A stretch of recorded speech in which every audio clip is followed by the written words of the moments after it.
Olá!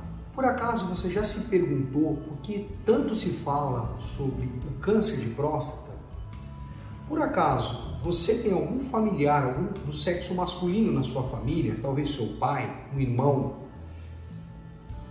O que você acha em relação se você pudesse diagnosticar uma doença tão precocemente e poder passar mais tempo com sua família, fazer aquela viagem que você gostaria? Eu vim hoje aqui falar sobre o câncer de próstata, um dos tumores mais frequentes do sexo masculino. Primeiro, deixa eu me apresentar. Eu sou Otávio Berti, eu sou médico urologista aqui na cidade de São José dos Campos, aqui no meu querido Vale do Paraíba. Eu fui convidado para fazer esse vídeo em relação a essa campanha desse mês de novembro, o Novembro Azul, que é o mês de conscientização do câncer de próstata. Eu vou falar para vocês de uma maneira fácil, prática, objetiva e rápida tudo o que vocês precisam saber sobre a doença e desmistificar todos os preconceitos em relação aos exames que são feitos no consultório. Para a gente começar, eu preciso mostrar para você qual é a importância do câncer de próstata no Brasil e no mundo. A gente sabe que o câncer de próstata ele é um tumor mais comum, ele é mais frequente no sexo masculino, tirando os tumores de pele. Em 2021, no mundo, foram diagnosticados mais de 1,5 milhão de casos de câncer de próstata. E 11% dos casos de óbito por câncer nos Estados Unidos da América são devidos ao câncer de próstata, perde apenas para o câncer de pulmão. No Brasil, também o câncer de próstata é a segunda maior causa de óbito por câncer. E estimativas do INCA, para esse ano agora de 2021, são esperados mais de 65 mil novos casos de câncer de próstata. Para se ter uma ideia, 29% dos novos casos de câncer, de todos os cânceres, é representado pelo câncer de próstata. Antes da gente falar agora sobre como fazer o rastreio, o diagnóstico dessa doença, a gente precisa entender qual que é a função da próstata de uma maneira básica e simples. Aonde fica a próstata? Para a gente entender. A próstata ela tem mais ou menos o formato, o tamanho de uma noz, e ela fica logo abaixo da bexiga. A bexiga ela tem a função de um reservatório de urina. Ela se enche e quando atinge sua capacidade máxima, há um relaxamento da próstata e essa bexiga se contrai para esvaziamento desse conteúdo urinário. Portanto, uma das funções da próstata é no controle miccional. E a próstata, por dentro da próstata, a primeira porção da uretra está em seu interior. Uma outra função também da glândula prostática está em relação à função reprodutiva, a função sexual. A próstata ela é uma grande responsável pela produção do líquido seminal, que vai se misturar aos espermatozoides e vai ter uma função, portanto, reprodutiva. Outra grande dúvida dos homens é em relação aos sinais e sintomas de alarme para o câncer de próstata. O importante é a gente afirmar, a gente colocar para os pacientes que o câncer de próstata não é a principal doença da próstata.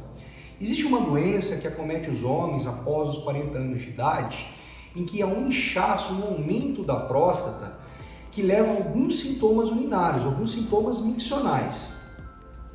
Essa doença a gente chama de hiperplasia prostática benigna, em que esse inchaço da próstata comprime o canal da urina, dificultando a saída dessa urina da bexiga. O paciente ele apresenta muitos sintomas, como dor para urinar, o paciente levanta várias vezes à noite para urinar, tem uma sensação de urgência, que é aquela vontade repentina e urgente de ter que urinar, um jato enfraquecido, uma dificuldade, um esforço para urinar.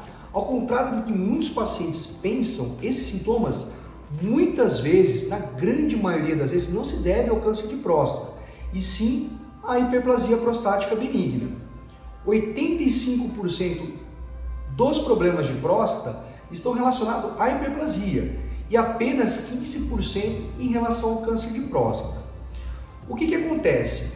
O câncer de próstata, hoje, atualmente, ele é diagnosticado de uma forma assintomática. Na grande maioria das vezes, os pacientes não apresentam sintomas.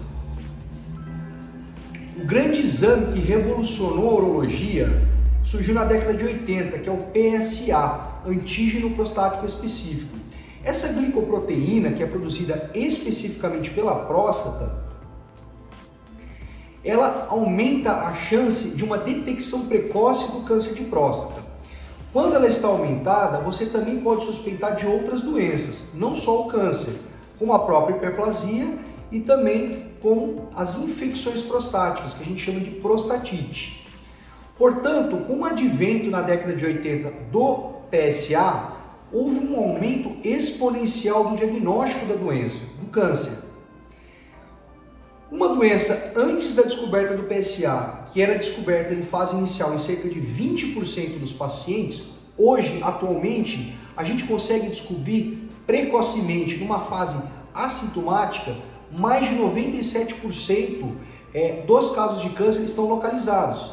E por isso o paciente não apresenta sintoma algum.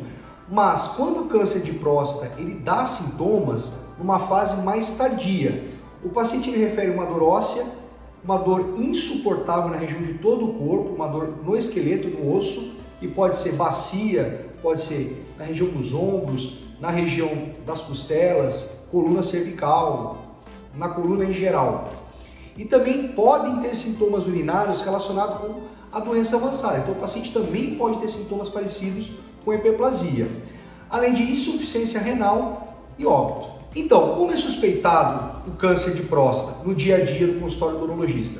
O câncer de próstata, basicamente, ele leva a sua suspeição diante de dois exames básicos, que é o PSA, como eu acabei de falar, e o exame de toque retal.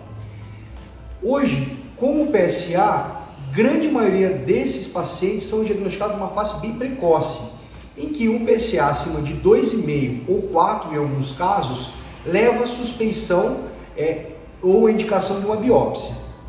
Outro exame importante também é o exame de toque. A gente tem que desmistificar esse exame. É um exame que leva cerca de 10 a 15 segundos, é um exame indolor e pode detectar câncer em 10 a 15% dos pacientes que apresentam um PSA absolutamente normal. Por isso a importância desses dois exames. Na alteração do exame de PSA ou na alteração do exame de toque, onde é detectado um nódulo, você lança a mão de um método diagnóstico definitivo que pode ser a biópsia. Na biópsia são colhidos fragmentos, cerca de 12 a 21 fragmentos das várias regiões da próstata, e esses fragmentos de próstata são enviados para um médico patologista, que vai avaliar a benignidade ou a malignidade, ou seja, um câncer presente nessa amostra. Existem também outros marcadores urinários e a própria ressonância magnética que também pode auxiliar no diagnóstico do câncer de próstata nesses pacientes. Em relação ao rastreio do câncer de próstata no Brasil, acho que esse é o momento ideal, a importância desse vídeo está nesse tópico. Quais são os pacientes que devem fazer o rastreamento, procurar o seu médico urologista para detecção precoce do câncer de próstata? No Brasil, a gente, antes de indicar esse tipo de exame, de sangue ou toque, a gente sempre discute, compartilha a decisão com o paciente com os riscos e os benefícios desse rastreamento. Lógico, os benefícios estão claros. Há um diagnóstico precoce da doença e uma diminuição da mortalidade, diminuição da doença, quando a doença se espalha pelo organismo, que a gente chama de metástase. Então, há sim um benefício em relação à mortalidade pelo câncer de próstata, ela é diminuída e mais de 97 a 98% dos pacientes, eles vão ter a doença localizada na região da próstata, favorecendo um tratamento e uma taxa de cura em mais de 90% dos casos. Só que existem algumas desvantagens. Uma das desvantagens seria, pela alteração do PSA, por exemplo, um maior número de biópsias, até biópsias em 2 ou 3 ocasiões, em que essa biópsia pode levar a algumas complicações, como um sangramento urinário, um sangramento no esperma ao ejacular, infecção na próstata e até uma infecção generalizada, em alguns casos.